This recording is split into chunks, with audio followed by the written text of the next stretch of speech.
What is our duty when the path before us is dark and confusing? This is the question that the Bhagavad Gita poses right at the start. An ancient Hindu scripture written in Sanskrit, the Gita, literally song, is traditionally attributed to the sage Vedavyasa. It appears as part of the Mahabharata epic in the Bhishma Parva section and unfolds on the battlefield of Kurukshetra. Even though it may be over 2 millennia old, its message still speaks to us today. The Gita's dialogue between Prince Arjuna and his charioteer cum guide, Lord Krishna on a tense war front, cuts right to the heart of dilemmas we face: duty versus fear, righteousness versus attachment, the eternal soul versus passing troubles. In this calm, reflective journey, we'll explore who wrote the Gita, why it was composed, its core teachings, and how this Indian Hindu scripture, original in Sanskrit, continues to matter. The Bhagavad Gita was written to address a profound crisis. As the Mahabharata story goes, the Pandava and Kaurava cousins have gathered massive armies at Kurukshetra in northern India. Here, on the eve of battle, Prince Arjuna realizes he must fight his own kin and teachers. Confused and heartbroken, he lays down his bow. At this critical moment, Krishna steps in as Arjuna's charioteer and wise guide. He teaches Arjuna about life, duty, and the nature of reality so that the young warrior can act rightly. This setting isn't just a colorful backdrop. It's the heart of the Gita's purpose. Arjuna's turmoil is a metaphor for the moral struggles all people face. Curiously, why do our hearts so often rebel against what we know is right? The Gita was composed to answer that. It responds to questions like, what does it mean to do the right thing even when it hurts? Can wisdom conquer confusion? Historically, the Bhagavad Gita was likely composed by 300 to 200 BCE, although its setting is mythic. This was an era of major change in India. After the rise of Buddhism and Jainism, the values around war and renunciation were in flux. Into this context, the Gita offers a synthesis. It brings together the older Vedic tradition and the newer ascetic trends to teach a balanced path. One scholar notes the Gita was composed in an era when the ethics of war were being questioned. In other words, this dialogue was meant to help people figure out when and how to act ethically in a world full of conflict. Culturally, the Gita is rooted in Hindu tradition and Indian philosophy. The language is Sanskrit, and it's been a core text for schools of Vedanta and yoga for centuries. It's sometimes called the essence of Hindu wisdom. Sarvapalli Radhakrishnan, a 20th century philosopher, said the Gita contains the essence of Hinduism and even the essence of all religions. In April 2025, UNESCO added the Bhagavad Gita manuscript to its Memory of the World Register, a testament to its universal value. In short, understanding its background, an ancient Indian battlefield with a divine conversation, helps us see why this scripture matters across ages. The Bhagavad Gita's overall intention is to guide us toward right action, self-knowledge, and inner peace. It teaches how to live well, not by lecturing but through dialogue and imagery. Below are 15 core themes and lessons from the Gita in clear language. Duty and Dharma. Everyone has a role and responsibility in life, called Dharma. Krishna tells Arjuna to follow his own Svadharma, his personal duty as a warrior, even if it's hard. In modern terms, this means we should act according to our values and responsibilities. As a student, parent, worker, etc., not just our fears or desires. Selfless action, karma yoga. One of the Gita's most famous lines teaches, "You have the right to work only, but never to the fruits of work." In other words, do your best in what you do, but let go of worry about rewards. This frees you from anxiety and ego. The Gita repeatedly says, true virtue lies in acting without selfish attachment to outcomes. Unity of self and divine, Brahman. A striking teaching is that the same divine life force, often called Brahman, runs through every being. In the Gita's climax, Arjuna is granted a vision of Krishna's universal form, and he sees that God pervades all of creation.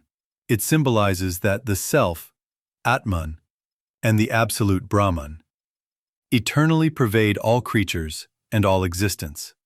The takeaway: deep down, we and all beings are connected. This encourages empathy and seeing the divine spark in everyone. Paths to realization, yoga. The Gita presents multiple paths, yogas, to spiritual growth, recognizing different temperaments. Karma yoga, selfless action. As above, act dutifully without selfish goals. Warmly. Bhakti yoga, devotion. Loving devotion to God or the highest ideals. Jnana yoga, knowledge. Seeking the truth about the self through study and reflection. Dhyana or Raj yoga, meditation. Mental discipline and meditation practice. The Gita teaches that these can be pursued together to reach wisdom. Devotion and love, Bhakti. Krishna exalts love for the divine. In one chapter, he glorifies the path of love and devotion to God, showing that surrendering with love can bring peace. He says those who are compassionate, content, and devoted, whether seeing God as parent, friend, or beloved, are especially dear to him. In practical terms, this theme says, hold your beliefs or faith with warmth and trust, and that can transform your heart. Detachment and renunciation. Throughout the Gita, Krishna advises Arjuna to give up ego-driven desires. He calls for inner renunciation, remaining focused on the task at hand without craving pleasure or fearing pain. For example, a later verse, chapter 6, describes true renunciation as working without expectation of reward. This doesn't mean avoiding life, but engaging fully while staying balanced. It's like putting love into your work, but not letting stress over winning spoil your peace. Control of mind and senses. The Gita emphasizes mastering one's thoughts and desires through yoga, self-discipline. A disciplined person, Krishna says, treats friends and foes alike and remains steady in every circumstance. He even says a realized person is without fear, anger, or desire, and is internally free. The practical advice: cultivate a calm, focused mind. In today's terms, it's a guide to mindfulness, being steady and compassionate, not pushed around by every emotion. Equanimity in success and failure. Closely related is the idea of equanimity. Krishna repeatedly urges Arjuna to remain steady whether he wins or loses, gains or loses. This balanced attitude shields us from emotional ups and downs. For instance, the Gita says a wise person is not elated by success or dejected by failure, treating joy and sorrow alike. The nature of reality, Maya and Dharma. The Gita explores deep philosophical ideas. It teaches that the world we see is in constant flux, illusory at the highest level. True reality is the unchanging soul and God. This suggests the troubles of life are temporary, and what really matters is lasting truth. Universal duty and ethics. Beyond Arjuna's personal duty, the Gita touches on universal ethics, doing righteousness, Dharma, over personal gain. It implies that duty comes from our nature and the common good. It even hints that each person's work depends on their nature, and by doing what we are naturally suited for, society stays balanced, facing inner conflict. A key message is that what appears as a worldly battle is also the battle within us. The war within is against our own ignorance, selfishness, and fear. Krishna tells Arjuna this war is real and must be faced courageously. Thus, the Gita urges us to confront our inner doubts, not avoid them, by using reason, faith, and courage. Faith and surrender. Several verses stress having faith, shraddha, in one's path and surrendering to the divine will. Arjuna's turning point comes when he realizes Krishna knows what is best, symbolizing the peace in trusting something higher. In modern terms, after careful thought, let go of overthinking and trust your wise inner voice or conscience. Self-realization as goal. Ultimately, the Gita suggests the goal of life is self-realization, or moksha, liberation from the cycle of worry. By combining duty, love, and knowledge, one can transcend everyday confusion. In the final chapter, Krishna summarizes that true happiness comes from understanding oneself and living selflessly, confidently. Together, these themes form the Gita's core moral. Act rightly and selflessly, knowing that we are all part of something larger. It teaches that love, wisdom, and duty are paths to a fulfilled life. Narratively, the Gita's drama hinges on just a few characters, each playing an archetypal role. Earnestly, Arjuna, the heroic warrior of the Pandava clan. Brave and noble, Arjuna is nonetheless humanly compassionate. He loves his family and teacher and hates to harm them. In this story, he represents each one of us when we stand confused at life's crossroads. His kind, gentle nature and initial doubts show how difficult it can be to do the right thing. Arjuna's struggle teaches us humility and empathy.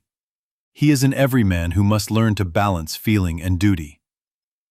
Calmly, Krishna, Arjuna's friend, cousin, charioteer, and the divine guide. Throughout the Gita, Krishna is calm, wise, and caring. He represents higher wisdom or conscience. As a charioteer, he literally drives Arjuna's vehicle into battle. But more importantly, he steers Arjuna's mind with his counsel. He is also revealed to be the supreme being incarnate, symbolizing the divine within us all. Krishna's role is that of a teacher, guru, who compassionately leads Arjuna and the reader to clarity. He embodies virtues like courage, wisdom, and boundless love. Sanjaya, the blind king Dhritarashtra's charioteer and narrator. While not appearing in the dialogue itself, Sanjaya is listening to and recounting the whole conversation to the king. Symbolically, he represents inner vision beyond physical sight. His presence reminds us that knowledge, and even war, can be witnessed spiritually. Somberly, Dhritarashtra, king. Though he never speaks in the Gita dialogue, he frames the story by asking what happens on the battlefield. His blindness symbolizes ignorance or the inability to see truth for himself. In a way, he stands for the closed-minded perspective that needs guidance. Dramatically, Kauravas and Pandavas. On each side of the battlefield stand the rival princes and warriors. They mainly serve to illustrate the stakes of the conflict. The warriors on the wrong side, Kauravas, represent adharma, unrighteousness, while the Pandavas stand for Dharma. But importantly, the Gita teaches that the real battle is not just external. Each character interaction highlights something to learn. Arjuna's inner debate, Krishna's clear guidance, the watching king, all create a setting that is at once literal and allegorical.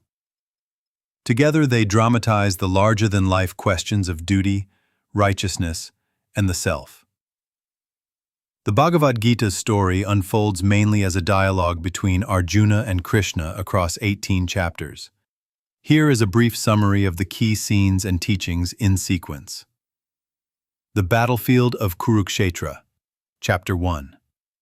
As the armies stand ready, Prince Arjuna asks Krishna to drive the chariot between the two sides. As he looks, Arjuna is shocked. He sees beloved cousins, teachers, and friends on both sides, all ready to fight. He is overwhelmed with sorrow and moral confusion. In the text we read, he sees in both armies relatives, revered elders, and cherished friends. Arjuna is distressed and in sorrow. The core question arises: is it morally proper to kill my kin, even for victory? Arjuna's heart aches. This sets the scene for the crisis. A hero, paralyzed by doubt on the battlefield of life. Krishna's first counsel, Chapter 2. Arjuna refuses to fight. He sits down, utterly despondent. Krishna begins to respond. He reminds Arjuna of the larger truth. Bodies die, but souls are eternal. The Guru explains that avoiding duty because of attachment causes more harm. One famous teaching from this chapter is karma yoga. You have the right to perform your duty, but not to the fruits of action. Do not let the results of action be your motive, nor let there be any attachment to inaction. In practical terms, Krishna is saying, act rightly, without selfish desire. He also teaches Arjuna that a soul never truly dies. It is imperishable.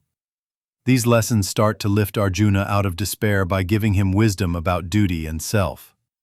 Teachings of Yoga and Duty, chapters 3 to 10. Over the next several chapters, Krishna unfolds various yogic paths. He tells Arjuna about karma yoga, selfless action, about the nature of righteousness, and about how performing one's dharma, duty, aligns with cosmic order. In chapter 3, Krishna emphasizes that one cannot renounce action. Even staying idle is an action. He explains that selfless service, doing your duty for its own sake, frees a person from the cycle of consequence. By the end of chapter 4, Krishna even reveals his divine purpose. Whenever dharma wanes and unrighteousness rises, I incarnate to establish dharma. He comforts Arjuna that this very counsel has been taught before by sages. The Cosmic Vision, chapter 11. One of the most dramatic moments comes when Arjuna requests to see Krishna's universal form. Krishna grants him a divine sight, and, excitedly, Arjuna beholds something unbelievable. A limitless cosmic figure, with faces and arms everywhere, burning like a million suns. This vision shatters Arjuna's ordinary perspective. The scripture describes it. He, Arjuna, sees the divine form with his face turned every which way, as if the light of 1,000 suns suddenly burst forth in the sky. Within this terrifying and glorious form, Arjuna sees all beings, gods, demons, creatures, even the forces of time, all contained in the one Lord. He understands that Krishna is the supreme reality, the Lord of all. Overcome, Arjuna folds his hands trembling and worships the Supreme. This incident is a turning point. Arjuna grasps Krishna's divinity and the oneness of all life. The Path of Devotion, chapter 12. After the cosmic vision, Krishna speaks about Bhakti Yoga, loving devotion. He describes the kind of loving attitude one should have, compassion for all, contentment with life's circumstances, and unwavering focus on the divine without jealousy or hatred. The Gita says that those who live with such unshakable love and devotion, treating both praise and criticism alike, attain true peace. Philosophical Expositions, chapters 13 through 17. Krishna then goes deeper into philosophy. He discusses the material body versus the knower, soul, the nature of the three modes of existence, sattva, rajas, tamas, and the various paths people follow based on their faith and character. These chapters clarify that the whole physical world is temporary, the field, whereas the self, the knower, is eternal. They highlight that knowledge, devotion, and selfless action are all legitimate ways to connect to the Supreme. Conclusion and Resolve, chapter 18. Finally, Krishna summarizes all teachings. He reiterates that Arjuna must act according to his dharma as a warrior, but also must dedicate all actions to the divine, remaining free of selfish desire. The Gita ends with Arjuna's confusion lifted. He is grateful and clear-minded. Though the text we have doesn't show Arjuna's exact words here, classical commentaries say he says, His confusion is gone, and he is ready to fight with Krishna's guidance. In essence, Arjuna gains inner freedom. He will act on the battlefield, but with consciousness and righteousness. Throughout these incidents, the key turning points are Arjuna's despair in Chapter 1, Krishna's profound teachings, like the immortal soul in Chapter 2, and the principle of selfless duty in Chapter 3, the stunning vision in Chapter 11, and Arjuna's ultimate acceptance in Chapter 18. Quotes such as the one in Chapter 2, Gita 2 verse 47, punctuate these events and capture their meaning. Moral and philosophical insights. At its heart, the Bhagavad Gita is about how to live a good life. Let's distill some deeper insights from the events and teachings. Courage through wisdom. Arjuna's initial fear and sorrow show the danger of only looking at immediate feelings. Krishna demonstrates that true courage comes from wisdom. When Arjuna learns the soul is indestructible, he is no longer paralyzed by fear of killing. This teaches us, don't let short-sighted fears cloud judgment. Knowing higher truths, like the impermanence of problems, can give us the strength to act right. Virtue of selfless action. One positive ideal in the Gita is acting without greed. Krishna holds up as an example the person who works without craving a reward. By focusing on the action itself, whether that's doing one's job well, caring for family, or serving the community, rather than on getting rich or famous, we avoid the misery that comes with envy and fear of loss. Detachment and peace. The Gita portrays detachment as a virtue, not aloofness, a balanced mindset where success or failure, praise or blame, pleasure or pain do not disturb inner peace is repeatedly praised. A person who has achieved this state lives without fear, anger, or desire. The moral lesson. Emotional control and equanimity lead to harmony of mind, seeing the divine in all. The vision of Krishna's universal form is meant to show that every person and creature is part of a greater whole. Practically, this promotes love and compassion. If the Supreme is enshrined in all beings, then helping others and acting morally becomes almost a form of worship. The negative opposite would be arrogance or hatred. Krishna instead extols humility and kindness toward all. Duty over personal desire. Arjuna's story warns that clinging to personal ties or desires can paralyze us, as it did him. Conversely, following Dharma, one's true duty or moral purpose, is shown as the righteous path. This casts a positive light on discipline, sacrifice, and commitment to a cause larger than oneself. Balance of action and renunciation. Many passages encourage a middle way, to act fully and to renounce attachment. Krishna's advice is to perform the right action and renounce its reward. In other words, live in the world and do your part, but keep an inner sense of surrender. The negative example would be acting only for selfish ends or living in fear of consequences. The Gita praises acting with devotion instead, knowledge as liberation. Several verses highlight that knowing the true nature of reality brings freedom. Realizing the imperishable self and the divinity behind the world removes confusion and leads to salvation. The battle of the Gita thus also symbolizes a battle against ignorance. The positive virtue here is wisdom, while its opposite is ignorance or stubbornness. In summary, the Gita promotes virtues such as courage, wisdom, selflessness, devotion, and equanimity. It warns against vices like selfish desire, hatred, and short-sighted thinking.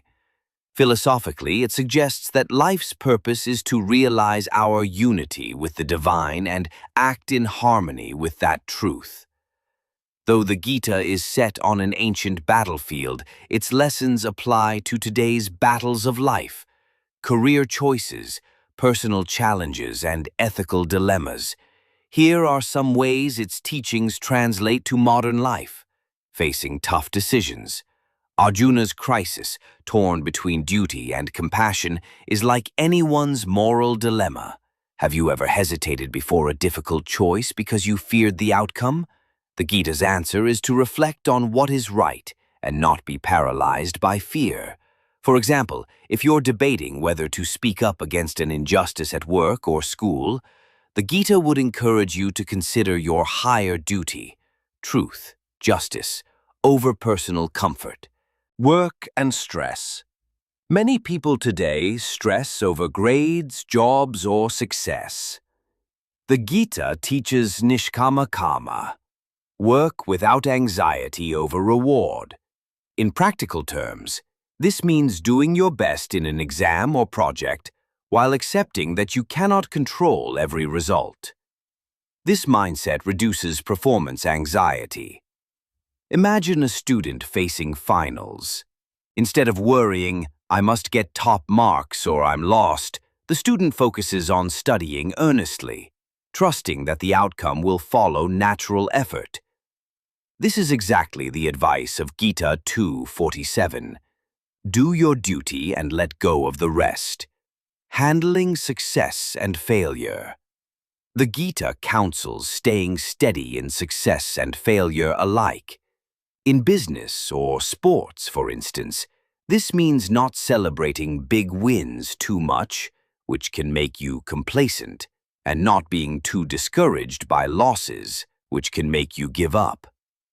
This comes from Krishna's words, that the wise remain unmoved by either outcome. Real-life example. An athlete who wins a game but stays humble and prepares hard for the next, or someone who loses a job but remains calm and uses it to find better opportunities. Both reflect Gita's ideal of equanimity. Warmly, relationships and compassion. The Gita's vision of seeing oneself in others can improve how we treat people. When it says God is present in all beings, it implies respecting everyone's inherent dignity. In day-to-day life, this might look like treating strangers and family with equal kindness, or doing service with no expectation. For example, a leader managing a team might recall that each person has value, thus showing respect to all members, friends and rivals alike, as taught in the Gita's later chapters. Reassuringly, coping with fear and anxiety. The immediate modern parallel is stress and anxiety. When Arjuna is paralyzed by compassion and fear, he is just like someone today overwhelmed by doubt. The Gita's practical advice: pause, breathe, and remind yourself of greater truths. Focus on what is in your control, your efforts, your attitude, and let go of what you cannot control, others' opinions, uncontrollable results. This inner sthita pragya, steady wisdom, is very much like modern mindfulness advice. Motivation and purpose. Krishna's teaching about duty can motivate someone feeling aimless. If you know your Dharma, say as a teacher, parent, or artist, then challenges become meaningful. Even small acts like a doctor's or nurse's work can be seen as divine duty, inspiring them. A common analogy. If life's struggles feel like battle, the Gita assures us we fight with purpose, not for personal gain, but because it's our calling and service. Calmly. Inner conflict. Finally, when experiencing inner conflict or guilt, like over past mistakes, we can recall Arjuna's conversation instead of internal blame, asking, "What is my higher duty?" or "What would the best version of me do?" can channel our conscience. The Gita says, act for the right reasons, and that can help resolve doubt. By tying its lessons to everyday scenarios, stress, moral decisions, relationships, self-esteem, the Gita's ancient wisdom becomes surprisingly practical. It turns abstract ideas into a living guide. Calmly, Every classic text has admirers and critics, and the Bhagavad Gita is no exception. Enthusiastically. Strengths. The Gita is celebrated for its timeless wisdom and clarity. Its verses are poetic yet direct, making complex philosophy accessible. Mahatma Gandhi considered it one of his closest companions, especially the second chapter verses. Philosopher Radha Krishnan praised it as the essence of all religions because its message transcends sectarian lines. Many people admire that it offers practical guidance, like the famous "do your duty" verse, rather than abstract idealism. It's full of inspiring imagery, Krishna's cosmic form, the battlefield of the soul that sticks in the mind. As one modern event showed, millions across India still recite it together, finding its philosophy inspiring for personal and social life. Seriously. Criticisms. At the same time, the Gita is sometimes questioned, especially on historical or social issues. A major criticism is its apparent endorsement of duty based on social class. In the Gita, Krishna advises Arjuna to fight because it is his duty as a Kshatriya, warrior. Critics argue this enshrines the old caste system. For example, Dr. B.R. Ambedkar, a leader who fought caste discrimination, called the Gita a tool of certain dogmas, saying it defended the Kshatriya duty to make war and kill. He believed the text implied that one's birth determined duty, which can seem unfair today. Others point out that, read literally, it might appear to justify violence in war. However, many scholars and readers respond that these points need context. Supporters say the Gita's message is ultimately spiritual, not a political manifesto. They note that great figures like Gandhi and Vivekananda interpreted the war as an inner allegory, a fight against ignorance and selfishness rather than literal battle. Even Ambedkar acknowledged the depth of its philosophical teachings beyond literal duty. Today, some view the caste aspect as symbolic. Our varna could mean role or situation, not rigid class, and emphasize the universal teachings instead. Another critique is that certain passages can be hard for modern readers, filled with Sanskrit terms or assuming ancient cultural norms. Some advice, like strict renunciation of actions' fruits, challenges our modern emphasis on personal ambition. And of course, cultural differences mean Western readers sometimes struggle with ideas like dharmic duty tied to profession. In a fair assessment, the Gita's greatest strength is its profound ethical guidance, but its historical trappings can be controversial. Its defenders point out that its core lessons, performing duty, developing love and wisdom, remain powerful even if viewed symbolically. It's important to read it thoughtfully, understanding the context of the dialogue and the possibility of multiple interpretations. That's why the Gita has many commentaries. Each generation finds new layers of meaning. In the end, the Bhagavad Gita's essence can be boiled down to a few key points. Act according to your higher duty. Do what's right and purposeful, even when it's hard. This was Krishna's main advice to Arjuna. Do it selflessly, without selfish desire. Give your work, relationships, and efforts to a higher cause, God, humanity, Dharma, rather than attachment to gain. Remember, your true self is eternal and connected. Inside you is the same soul that is in all beings. This realization brings fearlessness and compassion. These points reflect the Gita's core moral: live with wisdom and love, in harmony with your conscience and the world. As Krishna tells Arjuna near the end, when action is performed without ego and with devotion, that leads to peace. Philosophically, Perhaps the greatest insight to leave with is this: your life itself is a kind of battlefield. Every day we face choices, conflicts, and doubts. The Gita reminds us that none of these battles is outside us only. What matters is how we face them. It challenges us. When you stand on your Kurukshetra, bow in hand, will you hesitate or rise with courage and clarity? As you reflect on the Gita's words, consider, what is your Arjuna moment? When have you felt uncertain of the right path? And who or what might be your Krishna, the inner wisdom that can guide you?